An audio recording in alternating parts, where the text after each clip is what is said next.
చంద్రబాబు నాయుడు గారి పాలనలో దాదాపుగా సంవత్సరం అవుతా ఉంది. మే 13వ తారీఖున ఎన్నికలు జరిగాయి. ఈ మే 13వ తారీఖు వచ్చేస్తే సంవత్సరం అయిపోయినట్టు. అంటే దాదాపుగా 11 నెలలు చంద్రబాబు నాయుడు గారి పాలన అయ్యింది.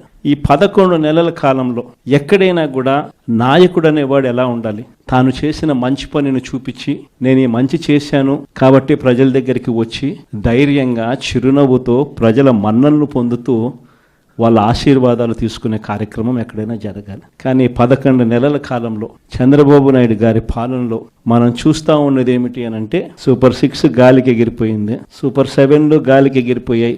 143 హామీలు ఎన్నికలప్పుడు ఒక మేనిఫెస్టో అని చెప్పి ఈ కూటమి ప్రభుత్వం దాన్ని చూపించి ప్రజలకంతా కూడా మభ్యపెట్టి ప్రతి ఇంటికి పాంఫ్లెట్లు పంచి ప్రతి ఇంటికి వచ్చి వాళ్ళ కార్యకర్తలు ఇదిగో మా మేనిఫెస్టో, ఇదిగో మా చంద్రబాబు నాయుడు బాండ్ పెట్టినాడు, బాండ్ పంపించినాడు మీకు అని ఈ రకంగా ప్రతి ఒక్కరిని కూడా ప్రలోభ పెట్టి 143 హామీలనిచ్చి ఎన్నికలు గెలిచారు.